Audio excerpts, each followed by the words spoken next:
Have you ever discovered yourself staying up late, worried about an uncontrollable situation? Perhaps it's your finances. Perhaps it has to do with your health. It could be your family. Perhaps it's the unpredictability of the future. Many individuals now consider worry to be a normal aspect of life since it has become so widespread. In fact, some people think that worrying is just a sign of concern. But what if you don't understand how much stress is robbing you? What if Jesus had something significant to say on the tension, anxiety, and dread that so many individuals experience on a daily basis?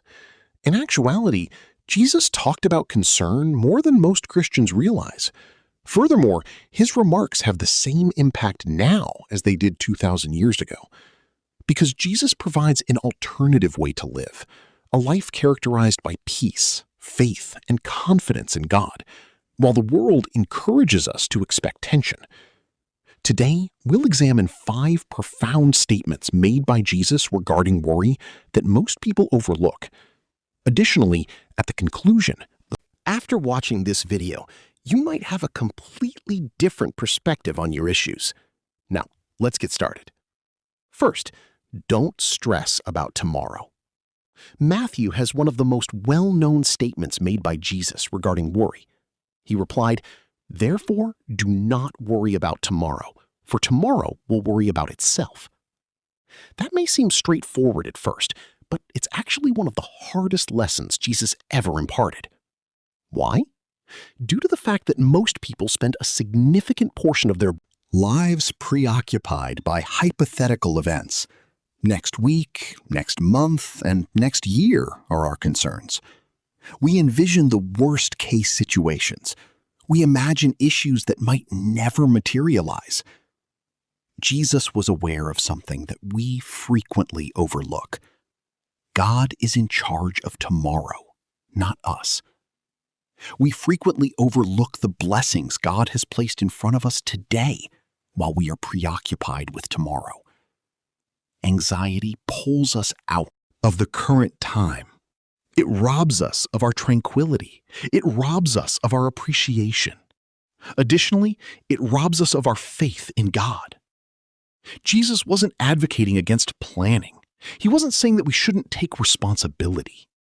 He was arguing that we shouldn't worry ourselves with tomorrow's problems before it comes. God extends grace for today, and he will extend grace for tomorrow as well. 2. Your Father is aware of your needs. Fear that their needs won't be satisfied is one of the reasons people worry. Will I have sufficient funds? Will everything work out? Will God supply? In Matthew, Jesus clearly addressed these anxieties. Your heavenly Father knows that you need them, he continued. Give that some thought. God was aware of your need before you even prayed about it. God was aware of the issue before it materialized. God was aware of your fear before it even occurred to you. This fact alters everything, since concern frequently stems from the belief that we are dealing with life alone. However, Jesus reminds us that we have a Father, a devoted dad, a Father who is able to see, a knowledgeable parent, a loving Father. The same God who is aware of every hair on your head is also aware of the difficulties you are currently enduring. You may trust him with your future if he is aware of your needs. You might not be aware of how he'll supply. You might not be able to predict when he will supply. However, you can be sure that he recognizes your needs. 3. Observe the birds of the air. Jesus frequently imparted important lessons by straightforward instances. He gestured to the birds one day. Look at the birds of the air, he stated in Matthew. Your heavenly Father feeds them, even if they don't plant, harvest, or store in barns. Just picture the disciples hearing that. Jesus was basically stating, observe your surroundings. God's compassion is demonstrated by creation itself. God provides for birds, yet they don't spend their days worrying about the future. Flowers don't care about how they will be dressed, but God provides them with exquisite clothing. This raises an important point. So, Jesus, are you not worth far more than they are? Consider that. How much more does God care about you if he cares about flowers and birds? You were made in his likeness. He loves you. You are important to him. We frequently lose sight of our value in God's eyes due to worry. However, Jesus reminds us that we can be sustained by the same God who supports creation. 4.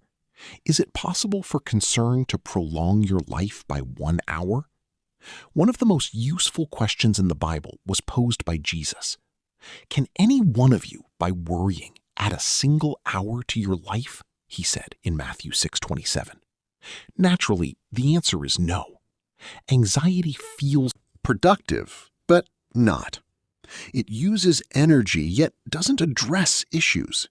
It wears people out without coming up with answers. Sleep is stolen by it. It robs people of happiness. Peace is stolen by it. However, it has no effect on the future. Consider the amount of time people spend worrying each year. Imagine spending that same amount of time praying, believing in God, developing spiritually, and serving others. In actuality, concern brings frustration, but promises control.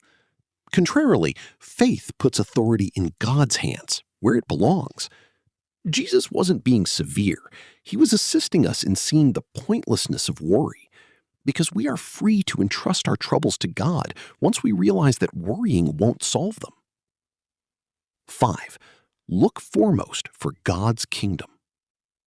A few verses later in Matthew, Jesus says what may be the most significant statement regarding worry.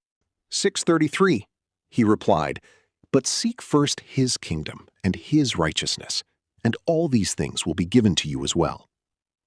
Observe how Jesus instructs us on what to do rather than just what not to do. Concentrate on God rather than anxiety. Pursue God's kingdom rather than worrying about issues. Live in trust rather than fear. A lot of folks live their entire lives in search of security. But according to Jesus, prioritizing God is the path to ultimate security. Our viewpoint starts to shift when God becomes our first focus. We no longer see the world through the prism of fear. We start looking at it from a religious perspective. And in the process, we find something amazing. Worry has less control over us as we become closer to God, because the heart cannot be ruled simultaneously by worry and trust. One will always take the place of the other. Jesus also asks us to make the decision to trust. In conclusion, if there is one thing about concern that Jesus wanted his followers to comprehend, it is this: you don't have to bear the hardships of life by yourself. Recall what he said. Don't worry about tomorrow. Your heavenly Father is aware of your needs. Take a look at the birds in the sky. Is it possible for concern to extend your life by 1 hour? Prioritize seeking God's kingdom. These aren't merely consoling remarks. They serve as invitations to have greater faith in God, to fully give up fear, and to feel the serenity that comes from knowing that God is in charge. Therefore, take a time today to give God the load you've been bearing lately.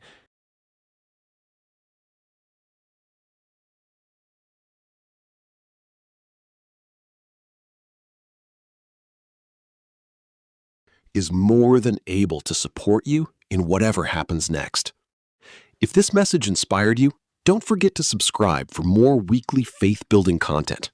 Like this video and share it with someone in need. Blessings, and I'll see you in the next.